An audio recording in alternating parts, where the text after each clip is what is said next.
Білем. Ана iPhone деген микрофонды өшіріп қойсаңыз, өтініш. Кімнің микрофон екенін білмей тұрмын, естіліп тұр бәрі. Аха, рахмет сізге. Көп рахмет. Көп уақыттарыңызды алмайым. Бүгін бізде сіздер Альфа Group Nutrition деген компанияға қош келдіңіздер. Барлықтарыңызға кеш жарық. Компанияда Қазақстанға 2 өнім алып келдік. Ең мықты деген өнім, ең мықты деген өнімнің бірі ол Эйдицера деген. Компания 2019 жылдан бері нарықта бар. 38 мемлекетке кіріпті.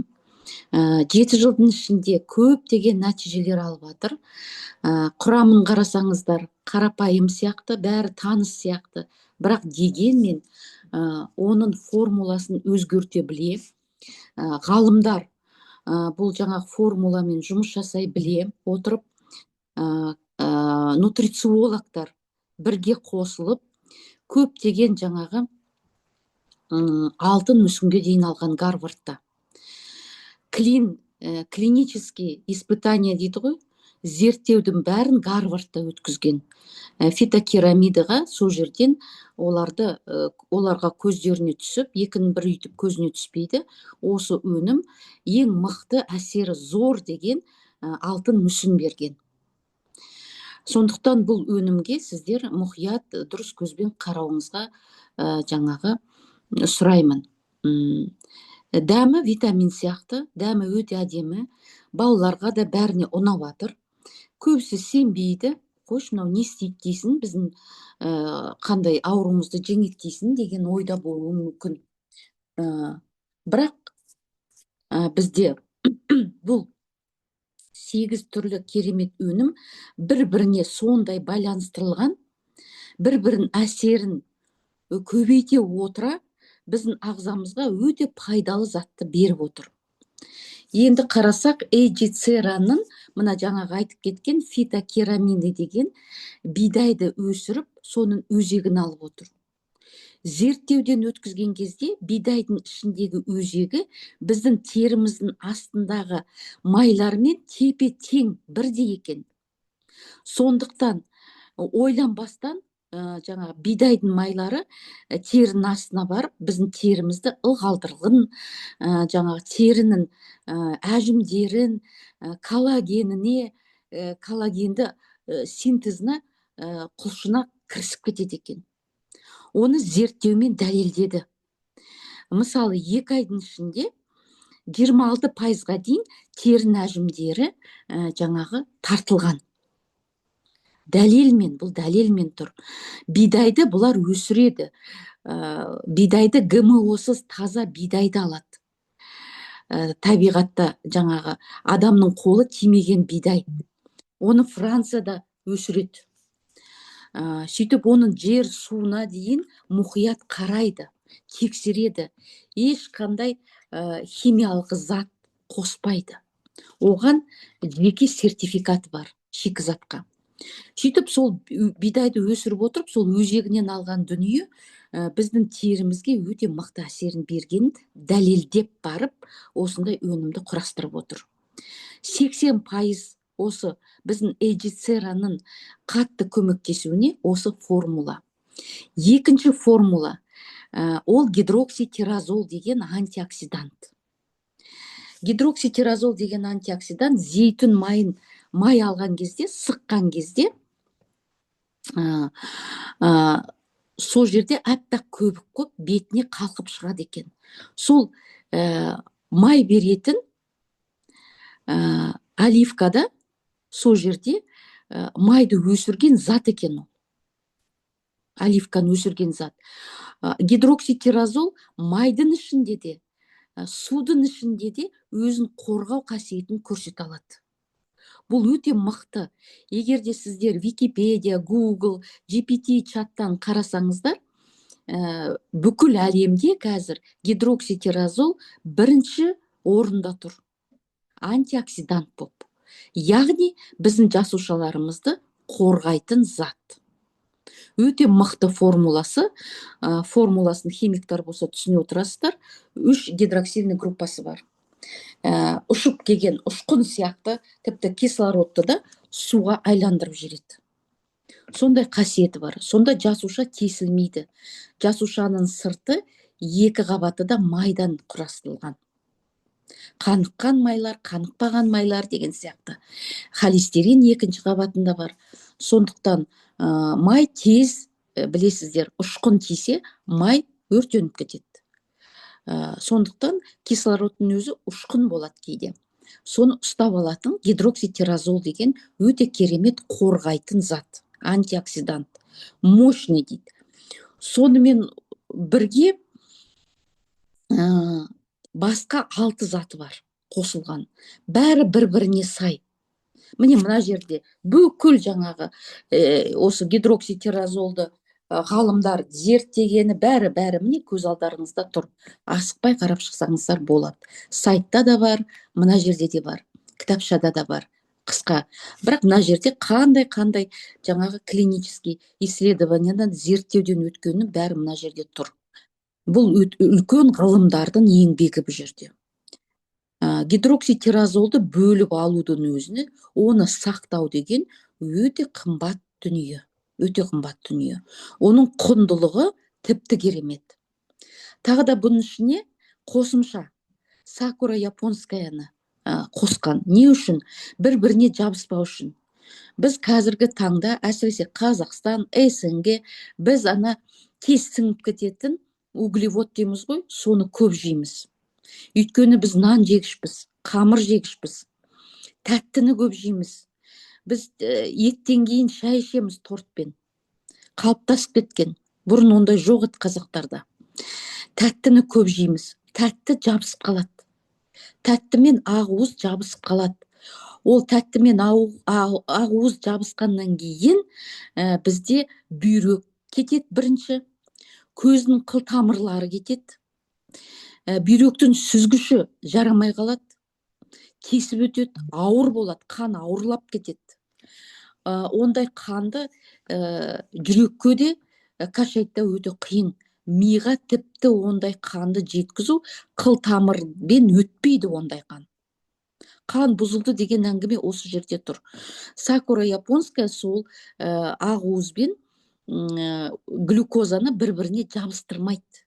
Сондай мықты. Онымен қосымша ол антиоксидант. Ол теріге мықты әсерін береді. Тағы да қанықпаған майлары бар. Тағы да жасартады. Теріні ағартады. Сосын кейін коллагеннің синтезіне тікелей күреседі. Тағы да қабынып атқан жердің бәрін басады, қабынуын басады. Сөйтіп сіздердің теріңіз де мықты әсер алады. Тері ол сыртқа бізге көзімізге көрсетіп тұрған көрсеткіш. Тура сондай әсерін ол іште де көрсетеді. Тамырларыңыздың бәрі тазаланады, қанның құрамы өзгеріп, жақсы жағына өзгеріп, жақсы болып кетеді. Қанымыз қалпына келеді. Сонымен қоса сакураның қасына жимнемна сильвестр деген шөпті қосқан. Бір-біріне олар мықты. Куркумин бар мысалы. Айтып кетейін онда бір ауыз. Куркумин деген ол сіздер тамаққа қосатын куркума емес. Ұнтақталған. Куркуманың ішінде сап-сары күн сияқты зат бар. Ол куркумин, алкалоид. Куркуминді шығару өте қиын. Куркуминді, мына жерде таза куркумин. Бірнеше 4-5 жаңағы тазартудан өткізілген куркумин. Тағы да таң қалдыратын бәрімізді бірде-бір қосымша химиялық зат қоспай тазартқан, шығарған куркуминді. Міне дап-дайын куркумин. Ол не? Ол бүкіл қай жерде созылмалы ауру болса, қалыптасып кеткен жаңағы қабынып тұрған жердің бәрін басады. Сөйтіп жүрек тамырлар, жүрекке баратын тамырларды тазалайды. Тағы да бізде буындар сырқырап ауырған. Айтып отыр ғой, 4 күнде сырқырап ауырған буыным қойды деп, осыны жасайтын куркумин. Тағы да бізде ойлау қабілетімізді іске қосып береді. Өйткені миды тікелей тілдің астына салғаннан кейін куркумин тікелей миға кетеді. мидың арасында тазалайды клеткаларын. Тағы да біздің терімізді жаңағы жарқырата отырады. Тағы да қандай, ракпен де күреседі. Сондай куркуминді таң атқанша айтуға болады қасиетін. Куркуминға қолы жете алмай жүрген адам қаншама. Айтып тұрмын ғой, өте қымбат. Бұны өстіп бірде-бір қоспай, жаңа өткенде бір компаниядан қарадым, куркумин, пиперин деп қойыпты да. Айттым, айналып кетейіндер, пиперин деген ана қара бұрыш қой. Қара бұрышты таза куркуминға қосудың қажет жоқ.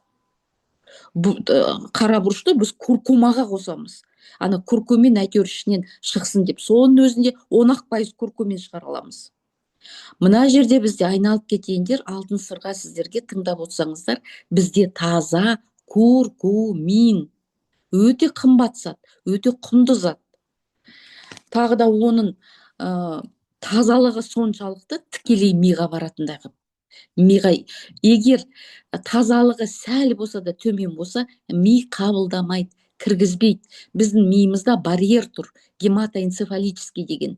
Онша-мұншаны кіргізбейді ол мидың ішіне.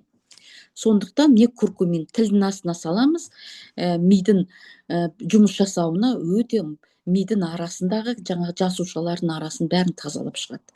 Мидың ішінде де қабыну процесс болады. Біздің мидың ішінде көл бар. Көл кәдімгі, лимфа көлі, су. Сол су мөп-мөлдір таза болу керек. Оны тазалап тұру керек. Ал мидың ішіндегі сондай лимфаны немен тазалайсыздар? Міне, мына жерде бәріміз осыны ішкен кезде терімізде жарқырап шығады. Сонымен бірге көздің жанары да жарқырап шығады. Ойлау қабілетімізде мықты болады. Осы куркуминнің арқасында. Енді ары қарай тағы да не қосқан? Міне, мен айтқан шөп гимнемне сильвестр деген. Бұл нағыз қант жойғыш. Тәттіні көп жейміз. Бала шағамызбен бірге жаңағы дастарханымызда тәттісіз шай іше алмайды қазір ешкім. Бәрін дастарханында тәтті тұр. Балалар бірінші тәттіге қол жүгіртеді. Үйреніп кеткен. Оны үйреткен ренжімеңіздер, сіздер, үлкендер сіздер. Дастарханға не қоясыз, бала соны жейді, соны әдет қылады. Ой, не істеймін, бала сұрап жатыр ғой, жылап жатыр ғой деп, бірақ үйреткен өздеріңізсіздер. Егер де дастарханға тәтті қоймасаңыздар, бала тәтті іздемейді. Тәттінің өйткені дәмін де білмейді. Жей ғой деп беретін сіздер. Ойланғыларыңыз келмейді. Тәттіден не пайда? Көп тәтті жеп қойса, иммунитет бірден түседі. Өйткені қан қою болып кетеді. Қою қанның ішінде иммундық жасушалар жүре алмайды. Кәдімгі сазға батып кеткендей болады. Ертең күні міне қазір вирус келсе, тәтті жеген адамдардың жағдайы өте қиын болады. Ауырған кезде әсіресе балаға тәтті беруге болмайды, ақсудан басқа. Алла тағаланың берген суы бар. Түсінесіздер ме? Сондықтан артық тәтті жеп қойған қантты өзіне сорып алатына гимнемне сильвестр. Сөйтіп отырады дағы тәттіге құмар болған адамдарды тәттіні жегісі келмей қалады. Тәтті жейтіннің біріншісі мен болғам. Міне жарты жыл уақыт өтті, мүлдем тәттіге қарағым келмейді. Өзімнен бастайын дедім, міне қазір қарап отырып, мен ешқандай жаңа тәттіге құмарлығым кетіп қалды. Осы өнімнің арқасында. Сөйтіп бізде ұйқы безімізде тынышталады. Өйткені тәтті жеген сайын инсулинді шығара беру керек. Ұйқы без тозады ғой, ондай көп инсулин шығара берсе. Қабынуын басады. Сондай керемет. Диабетиктерге бұл таптырмайтын дүние. Міне мен айтқан заттың бәрі қосылған кезде диабет болған қанты жоғары адамдар, қанты жоғарыласа бүйрек талқандалады. Бүйрек айтпайды сізге. Бір күні бірақ істен шығады. Шыдап отырады, білмейді қаласыздар. Бір күні бірақ опырылып түседі. Бүйрек деген сондай. Білдіртпей, бүйректен айырылдық па, бітті деген әңгіме.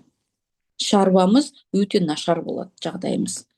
Сондықтан одан кейін көз кетеді. Тәттіні жақтырмайтын ол көз бен тамыр. Тамыр ыдырай бастайды.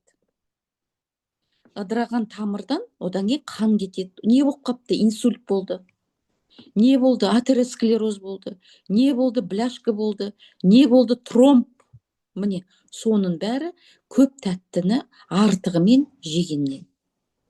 Сондықтан мынау кереметтілігі тәттіге әуесқойлықты қойдырады. Жемнен мына Сильвестр. Енді одан басқа қосымша мынау да керемет. Мынау да жаңағы пуникаллагины, пунические кислоты деген бұл гранат, анардан алған. Анардың дәнінен май сығады. Майдың аты омега-5. Омега-5 деген май ол антиоксиданттың кереметі. Қорғайды бізді. Екіншіден, теріні ылғалдығын мықты қылады. Шаш өсу, тырнақ өсу, со жақтың бәріне, біздің шегімізге, жіңішке шекке, тағы да бұл қанттың мөлшерін ұстап тұрады, жоғарылатпайды. Холестериннің мөлшерін ұстап тұрады, жоғарылатпайды. Қанды майлығымай тұрады. Сондықтан бұл бізді жан жақтан қорғайды. Рак клеткадан да қорғайды. Рак клетка пайда болды ма, бірден жойып тастауға көмектеседі. Сосын кейін бұл тездетеді ішіміздегі. Кімде жоғарғы қысым бар, қан қысымы, соны қалпына келтіреді. Кімде жаңағы буындары ауырып жатыр, соны ауырғанды басады. Ер адамдарға өте мықты бұл, өйткені қыл тамырдың ішіне мықты жүреді. Қыл тамырды тазалайды. Бұндай затты таптырмайтын дүние. Әрине қуат береді. Күні бойы қуатыңыз жақсы болып, сіздер шаршамай жүресіздер. Өйткені кислород та барады, рак клетканың бәрін жойып отырады, тамырларыңыз мықты, соның бәрін жасайтын осы гранат. Өте керемет зат. Тағы да сіздер витаминға тола 13. Мына жерде жидектер, барлықтарыңыз танитын жидек. Малина, таңқурай, ана неде бақшада өсетін малина емес, бұл жабайы малина. Черниканы барлықтарыңыз білесіздер, көзге керемет. Содан кейін тағы да ежевика, бузина дегендер. Бұның бәрі қосылған кезде бізге керек минералды бәрін береді. Миға бұл өте керек. Биофлавоноидтар бізге өте керек. Коэнзим Q10 бар, антиоксиданты бар, жаңағы біздің қанықпаған майларды жаңағы күйдірмейді. Клетчаткасы бар, жасушалардың ортасын тазалап тұрады. Йоды бар, бәрі бар осының ішінде. Тағы да бұның ішіне не қосқан дейсіз ба? Кәдімгі шабдал. Таң қалмаңыздар, шабдалдың ішінде, ақ шабдалдың ішінде зеоксантин мен жаңа лютеин деген осының ішінде көп екен. Бұл біздің көзіміздің жанарына өте керек зат. Антиоксидант әрине, натуральный витамин С бар. Тағы да бұл шектерге өте мықты. Аллергияны жаңағы алып тастайды.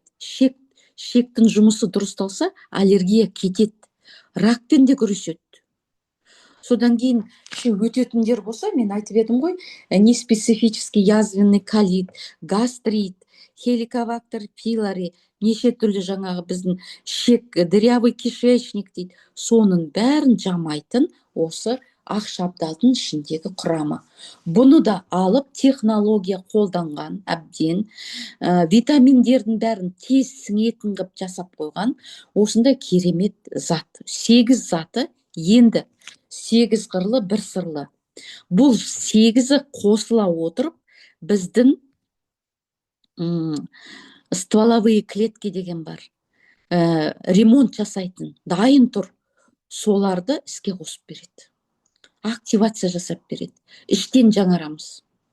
Мысалы, тамырдың, жүрекке баратын тамыры бір жерде зақымдалды ма, соның қасында жасушалар бар, дайын тұр, соны жамайтын. Олар неге іске қосылмайды? Өйткені воспаление бар, қабынып тұр. Оны қорғайтын жаңағы антиоксиданттар аз. Ішкен жегені адамның өңкей зиян пайдасы жоқ нәрсе, мусор. ол жерде ол дамымайды, іске қосылмайды, ремонтын жасай алмайды. Мына 8-і қосылған кезде анаған жәрдем береді, мүмкіндік береді. Ол жасуша өсіп, кәдімгідей кішкентай балапан сияқты ол өсіп, жан жағын көріп, мына жерге жаңағы мидан келген приказды оғып, сол жерге барып, сол жерге тұра қалады, сапқа тұрғандай болып. Істен шығып кеткенді шығарып жеріп, соның орнына жап жаңа болып тұра қалады. Сөйтіп біздің тамырымыз болсын, бүйрегіміз болсын, бауырымыз болсын, көз болсын, көздің іші болсын, көздің айланасы болсын, ми болсын, қай жер болсын, тері болсын, сол жерге тұра қалып, сіздерді іштен жаңартатын мүмкіншілік береді. Эйджицера деген осы. Ал енді екінші өнімге келсек, ол AG Брок жақын арада пайда болды. Бізге Алматыға келді складымызға. Кеше складқа кірсем, азайып қапты өлі. Алған елдер мақтап жатыр. Неге? Бұның ішінде 2 мықты формула бар.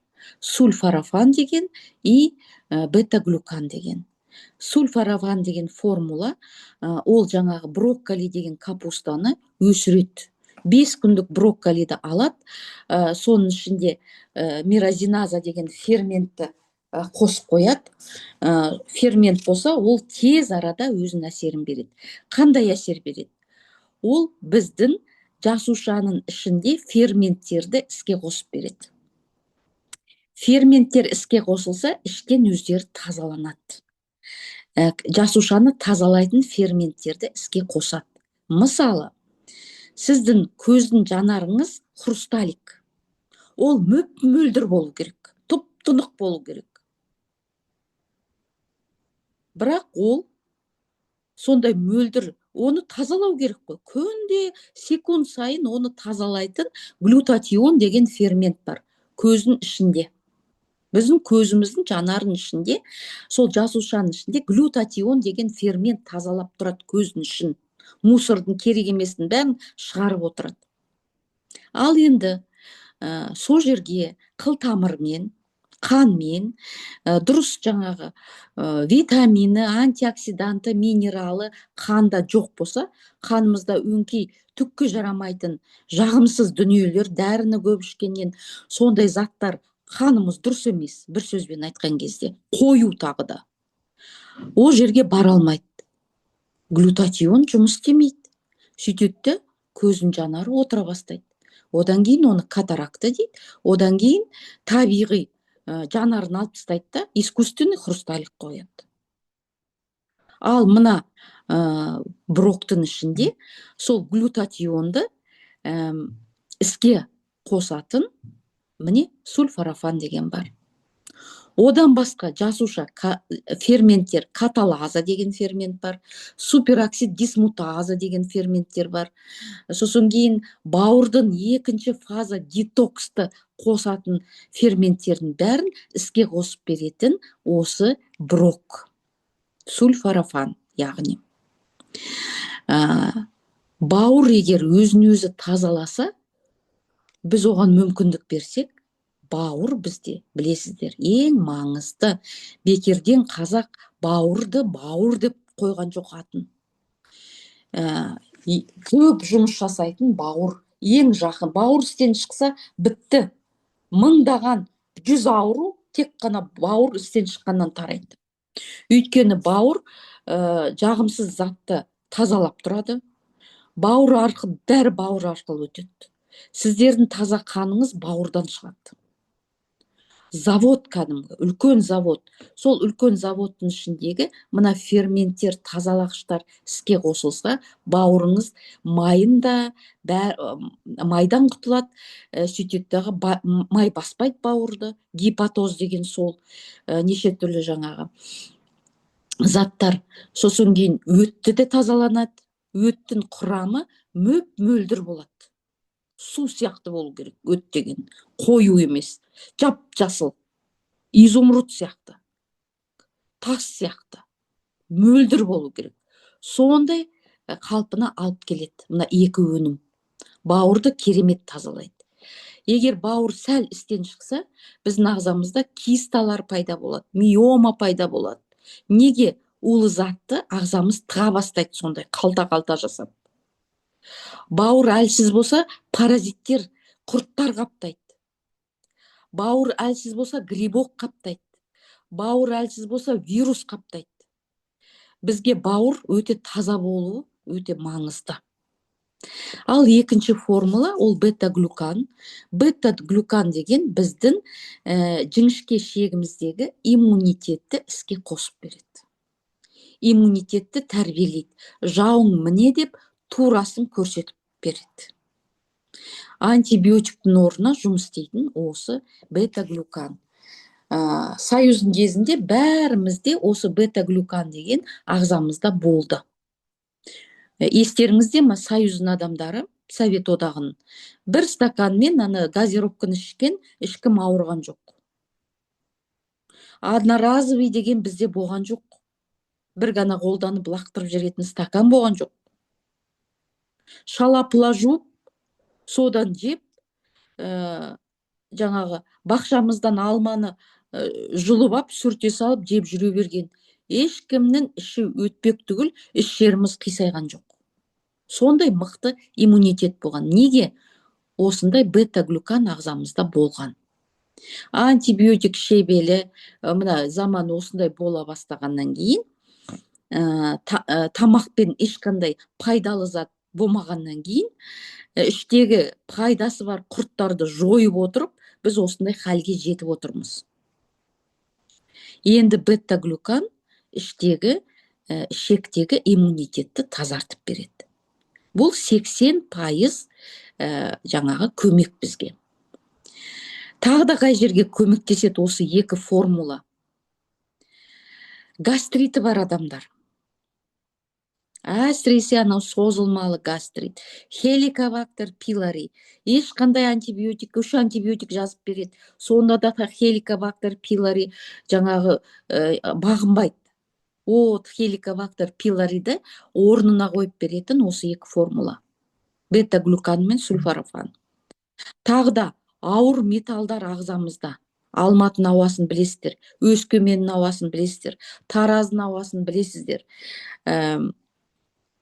Ауа өте ауыр металл көп, машина көп, пробка. Шымкентте сондай қазір. Ауыр металл жұтқан сайын біздің жасушаларымыз жұмыс істемей қалады. Іші кірге толып кетеді. Сондықтан мына сульфорафан ауыр металдан да тазартып береді. Ауыр металл ішімізге жиналған сайын аллергия болады. Міне аллергияға да осындай пайдасы зор. Тағы да сахина деген ауру бар. Орысша мигрен дейді. Жасушаның ішін тазаласа, мына сульфорафан, мигрен қайда кеткенін білмей қаласыздар. Көрдіңіздер ме? Қаншама ауруға ем бұл. Қосымша құлпынайдың витамин С-сы бар, коллагенді да ол жаңағы бізде ішімізден шығарып береді, теріні де нығайтады. Сөйте отыра құлпынайдың бір қасиеті бар, ол ішіміздегі аппақ құрттар бар ғой, балаларда болатын, соны шығарып тастайды. Астриций аскаридаға өте мықты әсері бар. Ішті тазалайды. Көбісінен құрт шықты. Осы құлпынай бар. Каму дегенде витамин С.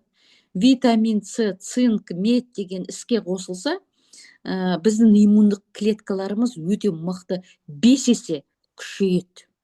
Иммундық клеткаларымыз.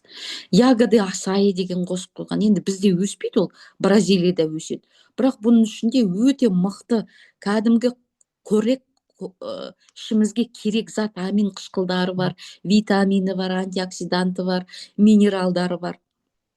Міне түрін көріп тұрсыз ба, қап-қара, йоды бар, қап-қара затта йод болады негізі. Соның бәрі бізге керемет әсерін береді. Тағы да инжир қосып қойған. Инжир деген ішімізді босатады, запор қылдырмайды, шекті тазалайды. Сондай заттармен өстіп, жан-жақтан қоршап, бізге ең мықты зерттеуден өткен заттарды алып кеп отырмыз. Осы Қазақстанға қабыл алыңыздар. Осы екі формула сіздерге дәріге жүгіре бермей қайта-қайта қайта бала ауырып қалса антибиотик бере бермей, осы брокты берсеңіздер, иммунитет шекті тазалап отырып, иммунитетті бізді қорғайтын жасушаларды іске қосып отырасыздар. Мен болдым осымен.